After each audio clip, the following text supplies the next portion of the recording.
जी नाज़रीन, कैसे हैं आप सब? ठीक ठाक हैं। मैं उम्मीद करता हूँ कि आप सब खैरियत से होंगे और मेरी दुआ है कि खुदा आप सबको खैरियत से रखे, महफूज रखे, खुश रखे। आप जानते हैं कि मैंने गुज़रे हुए हफ़्तों में जो है अपनी लाइव स्ट्रीम्स के चंद एक वीडियोस के ज़रिए जो है मैंने आप सबसे कहा कि मुझे मेरे लिए दुआ करें, मुझे अपनी दुआओं में याद रखें। और ये कि मेरी कंडीशन जो है वो हालत जो है वो ठीक नहीं है। उसके सबब से हुआ ये कि बाज़ लोग जो हैं उन्होंने ख़ुद से क़ियास राइयाँ करनी शुरू कर दी कि पता नहीं इसको कैंसर वैंसर हो गया है या कुछ और बीमारी जो है वो लाहक हो गई है। तो फिर मैंने सोचा कि मैं आप सबको जो है वो ख़ुद ही बता देता हूँ कि मैं किस सूरत हाल से गुज़र रहा हूँ, और उसके लिए मैं ये वीडियो बना रहा हूँ। आज से 3 महीने पहले जनवरी के महीने में मुझे शदीद किस्म का डिप्रेशन जो है वो होना शुरू हो गया। बहुत ज़्यादा डिप्रेस हो जाता था, और उसके बाद साथ में मुझे एंजाइटी जो है उसकी भी शिकायत होगी। लेकिन मैंने सीरियस नहीं लिया इन दोनों चीज़ों को, इसलिए क्योंकि मैंने अपनी ज़िंदगी में बहुत ज़्यादा हार्डशिप्स देखी हैं, बहुत ज़्यादा मुश्किलात, बहुत ज़्यादा मुश्किल औकात जो हैं वो देखे हैं। और मैं कभी भी नहीं हारा किसी बात से, किसी चीज़ से, किसी तरह के हालात से। मैं कभी झुका नहीं किसी किस्म के भी हालात में, और खुदा ने मुझे बहुत मजबूत बनाया। खुदा ने मुझे बड़ी दिलेरी दी है, और मुझे झुकना सिखाया ही नहीं खुदा ने। मुझे परेशानियों, मुसीबतों के आगे जो है मुझे खुदा ने झुकना नहीं सिखाया। खैर, होता ये है कि एंजाइटी और ये डिप्रेशन जो है ये बढ़ता है, और इतना बढ़ जाता है कि मैं जो है वो मुझे ख़ुद समझ नहीं आती मेरे साथ क्या होता है फिर। और ऐसा भी होता है, फिर ऐसा भी होता रहा। ये मैं आपको बता रहा हूँ कि कैसे ये जो है वो मुख्तलिफ़ स्टेजेस थी इसकी। उसके बाद ऐसा होना शुरू हुआ कि मैं ऐसे लोगों के साथ अगर बैठा हूँ तो मैं उनके साथ, उनके दरमियान तो बैठा हूँ, लेकिन मेरा जहन जो है वो जैसे डूब नहीं जाता कहीं। पता नहीं कहाँ बैठा मैं, कहीं और होता था, लेकिन मेरा जहन कहीं और होता था, जैसे खो जाता है इंसान। और उसके बाद जो है फिर मुझे पैनिक अटैक्स होना शुरू हो गए। पैनिक अटैक्स जो हैं वो शुरू में उनकी शिद्दत इतनी ज़्यादा नहीं थी, लेकिन यह है कि फिर भी जब मुझे अटैक होता था तो मेरे जहन में अजीब व गरीब ख़यालात आते थे कि मैं अपने आप को नुकसान पहुंचाऊं। और फिर बहुत तेज़ी से जो है ये पैनिक अटैक्स बड़ी शिद्दत इख्तियार कर गए। और फिर पता है मेरे जहन में किस किस्म के ख़यालात आते थे कि मैं ख़ुदकुशी कर लूँ। और जो फिर उसके बाद जो है वो साइकेट्रिस्ट के पास मुझे लेकर गए। मेरे एक दोस्त हैं जो साइकेट्रिस्ट थी, उन्होंने मुझे मेडिकेशन दी, और उन्होंने मेरी हालत इतनी ज़्यादा ख़राब हो गई थी कि उन्होंने मेरे दोस्त से कहा कि आपने इनको अकेला नहीं छोड़ना, 1 मिनट के लिए भी इनको अकेला नहीं छोड़ना, क्योंकि अगर आप इनको अकेला छोड़ेंगे ये अपने आप को नुकसान पहुंचा सकते हैं। और ये मज़ीद शिद्दत इख्तियार करते गए जो पैनिक अटैक्स हैं, और हर वक्त मेरे जहन में नाउमीदी, मायूसी, ये सब चीज़ें चलती रहती थी। और मुझे पता है क्या लगता था कि जैसे पिंजरा है, एक पिंजरा है और उसके अंदर मुझे कैद किया हुआ है किसी ने। अभी भी सेम मेरी फीलिंग है, पिंजरे में मुझे किसी ने कैद किया हुआ है, और मैं उस पिंजरे से आज़ाद होना चाहता हूँ। और मुझे उसका हल, जब पैनिक अटैक होता है, अभी तो मैं नॉर्मल हूँ इससे, क्योंकि मैंने मेडिकेशन अपनी ली हुई है, अपनी दवाइयाँ खाई हैं, तो इसलिए मैं आपके सामने नॉर्मल बैठा हूँ। लेकिन जब मुझे पैनिक अटैक होता है तो फिर इस तरह से होता है कि जैसे मैं अपने ख़ुद पर, मेरे जहन पर मेरा इख्तियार नहीं है। हालांकि मैं बहुत स्ट्रॉन्ग पर्सन हूँ, I am a very strong person.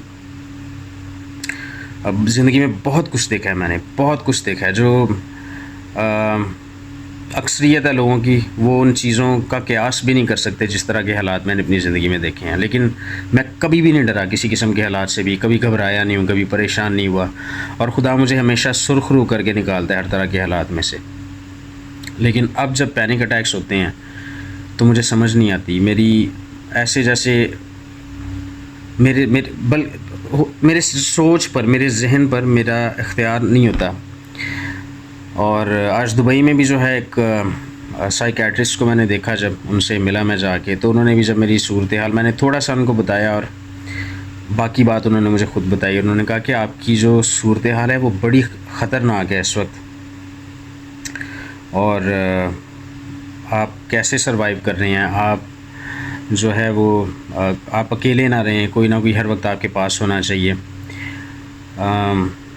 ऐसा भी एक दिन हुआ कि जब मुझे पैनिक अटैक हुआ तो मैं अपने दुबई वाले घर में ही था और मेरा दिल चाह रहा था कि मैं खिड़की से बाहर छलांग लगा दूं, नीचे छलांग लगा दूं।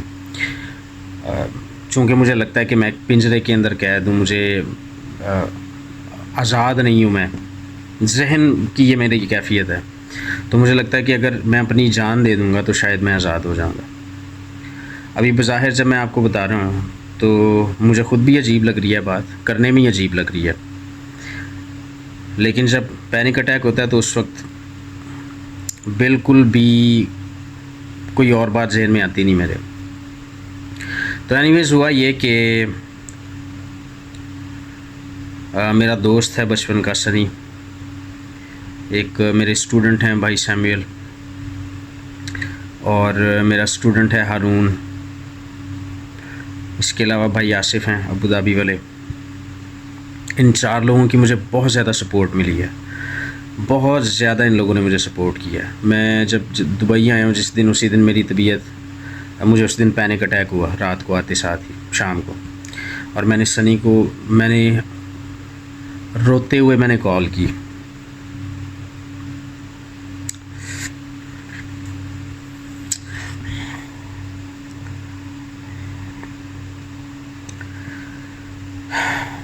मैंने सनी को कॉल की और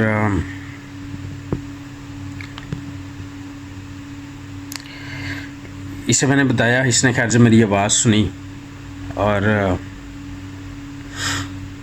जब मुझे रोते हुए इसने पाया तो ये फ़ौरन आया मेरे घर, आया ये, इसने मुझे पिक किया। मेरा एक पसंदीदा कैफ़े है जहाँ पर हम जाते हैं स्नूकर और पूल वगैरह खेलने के लिए, खाना शाना भी वहीं पे खाते हैं। इसे पता है मुझे जगह पसंद है, ये मुझे वहाँ पर ले गया। लेकिन आप यकीन मानिए मेरा बचपन का दोस्त है वो, और उस दिन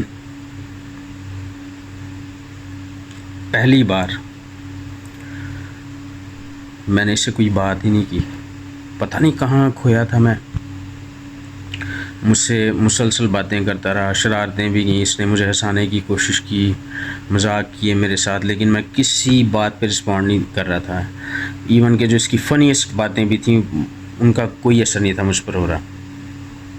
और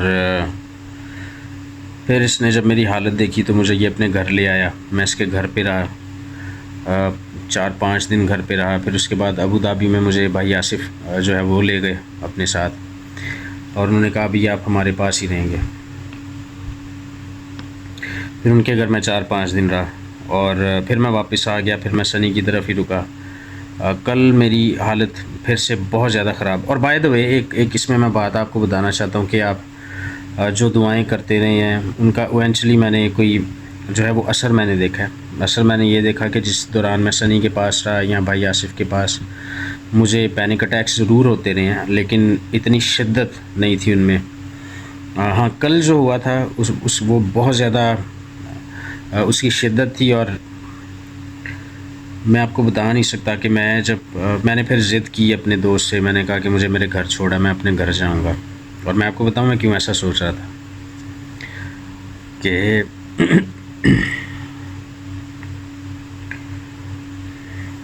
जब मैं अपने घर जाऊंगा तो मैं अकेला हूँगा, और जब मैं अकेला हूँगा तो मेरे लिए इजी होगा कि मैं अपने आप को ख़त्म कर सकूँ। इसने मुझे बहुत रोका। इसकी जो वाइफ है मेरी, मैंने बहन बनाया हुआ है उनको, मेरी बहन है वो, उन्होंने मुझे बहुत रोका, मैंने नहीं सुनी। लेकिन यह है कि घर जाके मेरी हालत काफ़ी ख़राब रही और मुझे एक्स्ट्रा डोजेज जो हैं, जो रेकमेंडेड नहीं है, जो डॉक्टर ने जिनसे मना किया, मैंने वो भी मेडिसिन ली। दिन भर भी अजीब सा ये दिन गुजरा, मुझे नींद नहीं आती। मुझे नींद नहीं आती, मैं सारी सारी रात जागता रहता हूँ, करवटें बदलता रहता हूँ। और अगर बड़ी मुश्किल से नींद आ भी जाए तो 2 घंटे 1 घंटे से ज़्यादा मैं सो ही नहीं पाता। फिर मेरी आँख खुलती है और अजीबोगरीब सी सूरत हाल होती है मेरी। समझ नहीं आता मुझे पता ही नहीं चलता कि मैं क्या करूं। जो लोग मुझे एक्सक्यूज़ मी बहुत करीब से जानते हैं, जो मुझे इस हालत में देखते हैं ना, तो पता है क्या कहते हैं कि तू वो वाला मैथ्यू सुलेमान है ही नहीं जिसको हम जानते हैं। जिस मैथ्यू सुलेमान को हम जानते हैं वो ना कभी किसी परेशानी के आगे झुका है, ना किसी मुसीबत के आगे झुका है, ना उसे किसी किस्म के हालात गिरा सके हैं। और वो तो हर तरह के हालात में हंसता खेलता रहता है, हर तरह के हालात में वो खुश रहता है। जिस तरह की भी मुसीबतें उसके ऊपर आए वो किसी को पता ही नहीं चलने देता। और ये मेरी आदत है कि मैं अपनी परेशानियों को, मैं दूसरों की परेशानियों तो ले लेता हूँ, उनका हल भी अपनी हैसियत, अपनी अक्ल, नाकस अक्ल के मुताबिक निकालने की कोशिश करता हूँ। लेकिन मैं अपनी मुसीबतें किसी के ऊपर नहीं लाता, अपना बोझ किसी के ऊपर नहीं लाता, शुरू से ही ऐसा हूँ मैं। लेकिन अब देखें कि मैं इतनी पर्सनल बात आप सबके साथ पब्लिकली शेयर कर रहा हूँ, तो यहाँ से ही हिसाब लगा लें कि मेरी कंडीशन कैसी होगी। कोई एक दोस्त है, उसने कहा कि तुम जो हो वो आप इस तरह की ये ड्रामेबाजी ना करो और अपने आप को जो है तुम ठीक कर सकते हो, और तुम खुद भी मुसीबत में पड़े, दूसरों को भी मुसीबत में डाला है। क्योंकि इट्स ऑब्वियस मेरे पेरेंट्स, मेरे जो करीबी दोस्त हैं वो सब परेशान है, बहुत ज़्यादा परेशान है। जो मेरा स्टूडेंट है हारून, वो तो 2-2 3-3 रातें जो है वो मेरे घर भी रुकता रहा है, मेरे पास रहता रहा है। उसने अपने नौकरी की जगह जो अपना जिम, वहाँ से छुट्टियाँ करके भी मेरे पास रुकता रहा है जब मैं पाकिस्तान में था, ताकि मैं कुछ ऐसा वैसा ना अपने साथ करूँ। और अब तो यकीन मानने कि जब भी मेरे साथ कोई नॉर्मल गुफ्तगू भी, जैसे मेरा दोस्त है सनी, वो भी कर रहा हो अगर गुफ्तगू नॉर्मल, तो मैं मरने के अलावा और कोई बात नहीं करता। अब ज़िंदगी के ख़त्म हो जाने के अलावा इतनी नामुमकिन बातों में और इतनी ज़्यादा मैं करना शुरू हो गया हूँ कि मुझे ख़ुद को बुरा लगना शुरू हो गया हूँ मैं, कि मैं क्यों ऐसी बातें करता हूँ। तो ये सारी बातें आपको बताने का मकसद जो है वो ये है कि आप लोग मेरी फैमिली हैं, और बजाय इसके कि आप ख़ुद से क्या सराइयाँ करें कि पता नहीं इसको क्या हो गया और ये हो गया और वो हो गया, मैं आपको ख़ुद अपने तौर पे जो है वो साफ़ साफ़ अल्फाज में बता रहा हूँ कि मेरी जो सूरत हाल है वो कैसी है। और जो मेडिकेशन मैं ले रहा हूँ उसके साइड इफ़ेक्ट्स जो हैं वो भी अब शो होना शुरू हो गए हैं। मुझे हेलुसिनेशन होना शुरू हो गया, यानी कि जो चीज़ें हो भी नहीं रही होती मेरे सामने, मुझे लगता है कि वो हो रही हैं। जैसे आज सुबह मैं लेटा था अपने बिस्तर पर, जाग रहा था मैं, और मुझे लगा कि कोई मेरे कंधे पर इस तरह से हाथ मार रहा है और मुझे बाकायदा महसूस हो रहा है वो हाथ। तो इस तरह की और भी चीज़ें जो हैं, मतलब कि जैसे मुझे लगता है कि जैसे कोई सामने 2 लोग बैठे हैं बातचीत कर रहे हैं, लेकिन होता ही नहीं है, उधर सामने बिल्कुल कोई भी नहीं होता। तो ये सारी मेरी सूरत हाल है। आप मुझे दुआओं में याद रखें। मैं आपको एक बड़ी ऑनेस्ट बात बताता हूँ,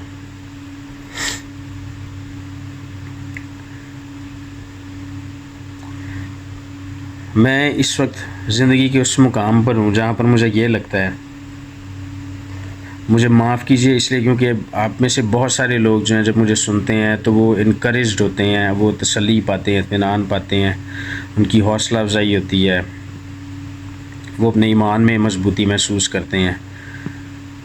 तो मैं उन सब से माफ़ी मांग कर ये बात कहने लगा हूँ, क्योंकि मेरा मकसद जो है किसी को नाउमीदी देना और किसी का हौसला तोड़ना, किसी की हौसला शिकनी करना नहीं है। लेकिन जो मेरी कंडीशन है मैं चाहता हूँ कि आप उसके बारे में जानें, और इसलिए मैं आपको बात बताने लगा हूँ, ये जो बताने लगा हूँ। जिस तरह की मेरी सूरत हाल है अब, या जिस मुकाम पर मैं आ चुका हूँ अपनी ये मेंटल कंडीशन की वजह से, मुझे ये लगता है कि जो मौत है वो ज़िंदगी से बेहतर है, इस तरह की ज़िंदगी से। और मुझे नहीं पता, अब एक जो मैं मेडिसिन ले रहा हूँ वो आपको इमोशनलेस बना देती है, आपके अंदर एहसास ख़त्म होना शुरू हो जाता है। खैर वो तो अभी तक नहीं हुआ, लेकिन मैं ये सोचता हूँ कि जिस दिन उस मेडिसिन का साइड इफ़ेक्ट जो है वो ज़ाहिर होना शुरू हो गया, तो फिर तो अगर मैं किसी के बारे में सोच के, अपने पेरेंट्स के बारे में सोच के, या अपने आप लोगों के बारे में सोच के कि आप लोग कितनी मोहब्बत करते हैं मुझसे, कितना प्यार करते हैं। अगर मैं आप लोगों के बारे में सोच के या किसी तरह से अपने आप को किसी हद तक कंट्रोल कर पाता हूँ, तो जब मेरे इमोशंस ही ख़त्म हो जाएंगे, एहसासात ही मेरे अंदर नहीं होंगे, तो फिर तो मैं बआसानी जो है वो अपने आप को ख़त्म कर लूँगा मैं, क्योंकि मैं किसी के बारे में सोच ही नहीं रहा हूँगा, ना अपने वालिदैन के बारे में।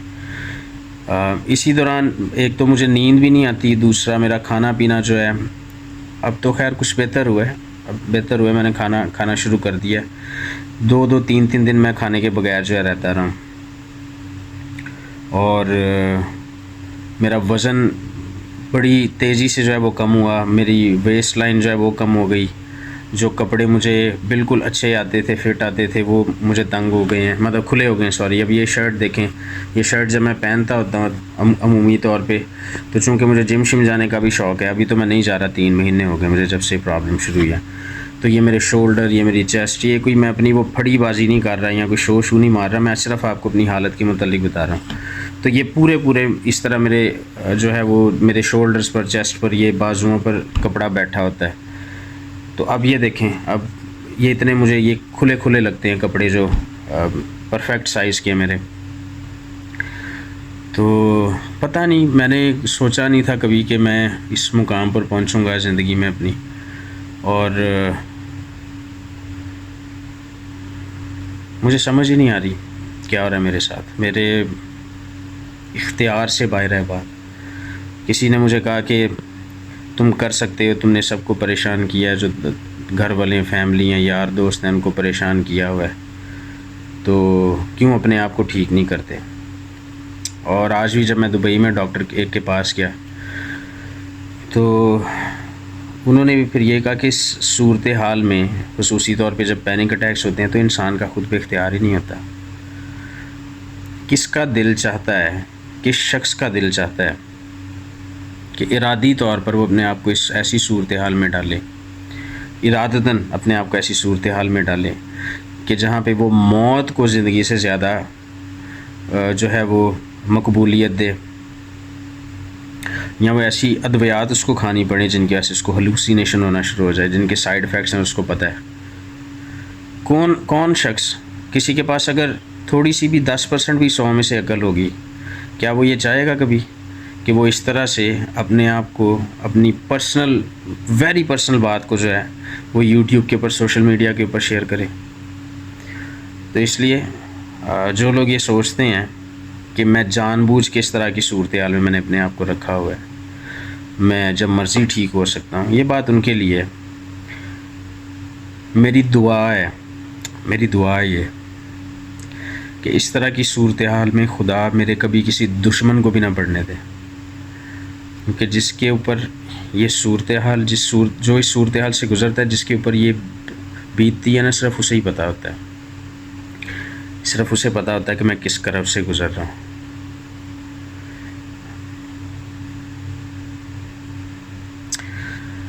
बाकी सब के लिए बातें करना बहुत आसान होता है, जो इस करब से गुज़रता है सिर्फ उसको एहसास होता है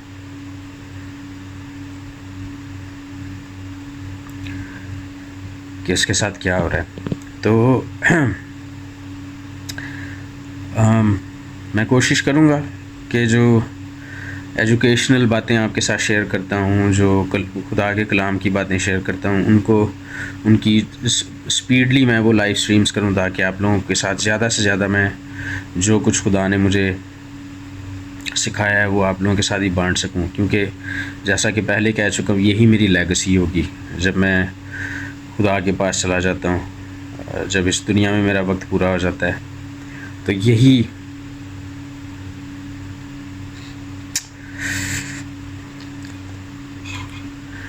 मेरी लेगेसी होगी। और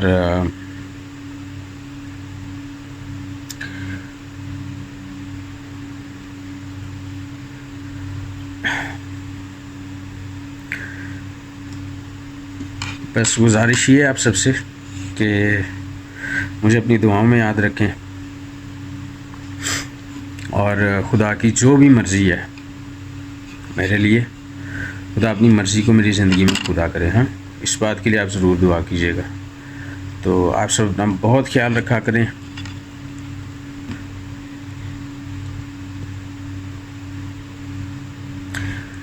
आपके जो अजीज़ हैं, अजीज़ व क़ारिब, आपके जो यार दोस्त हैं, उनसे बहुत प्यार किया करें।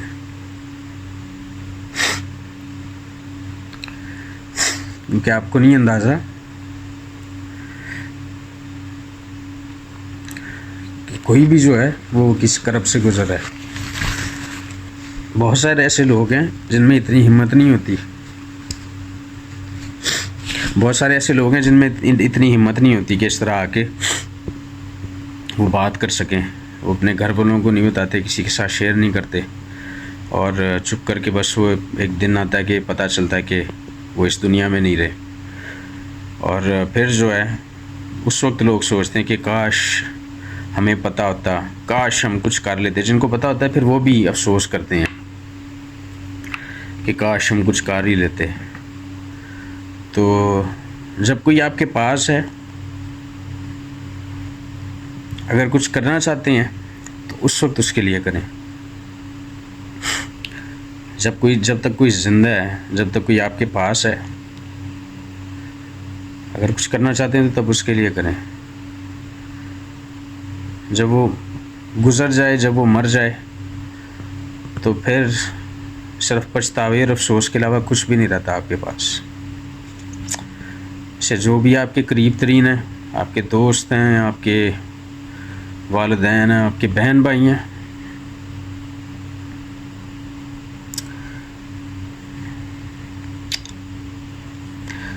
बहुत प्यार दें उनको, बहुत प्यार करें उनके साथ, अपना वक्त दें उनको, अपनी मोहब्बतें उंडेलें उनके ऊपर।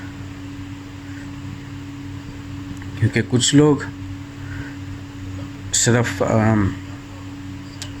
आपके प्यार के भूखे होते हैं, आपकी मोहब्बतों के भूखे होते हैं।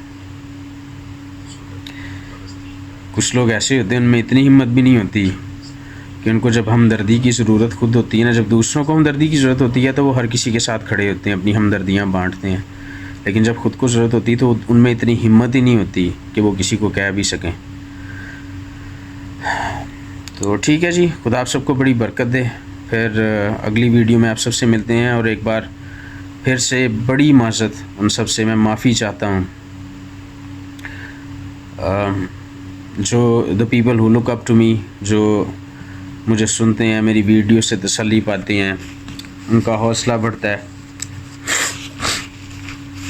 इनकरेज्ड होते हैं। और मेरा मकसद इस वीडियो के ज़रिए कतअन जो है वो आपको डिस्करेज करना नहीं है, बल्कि मेरी दुआ है कि जितने भी लोग जो वीडियोस देखते हैं मेरी, उनमें से कोई भी मेरी इस वीडियो को देखने के बाद भी किसी का दिल जो है वो हौसला शिकने की तरफ ना जाए, डिस्करेज ना हो कोई भी, बल्कि आप मेरे लिए भी ईमान रखें और खुदा से दुआ करें। और अब तो मैं ये दुआ इस तरह करता ही नहीं कि खुदा तू मुझे इस करब से निकाल, या खुदा तू, मैं इस तरह भी दुआएं करता रहा हूँ कि खुदा तू मुझे उठा ले, और मैं ये भी दुआएं करता रहा हूँ कि खुदा तू मुझे इस करब से निकाल। लेकिन अब मैं ये दोनों तरह से दुआ नहीं करता। मैं खुदा से ही कहता हूँ कि जो भी तेरी मर्ज़ी है उसे पूरा कर, क्योंकि मुझे नहीं समझ आ रही खुदा की क्या मर्ज़ी है। तो ठीक है दोस्तों, आप अपना बहुत सारा ख्याल रखें, अपने अजीज़ों का, अपने प्यारों का बहुत सारा ख्याल रखें, और खुश रहा करें, और खुदा आप सबको बड़ी ज़्यादा बरकत दे। फिर मिलते हैं अगली वीडियो में। जय मसीह की।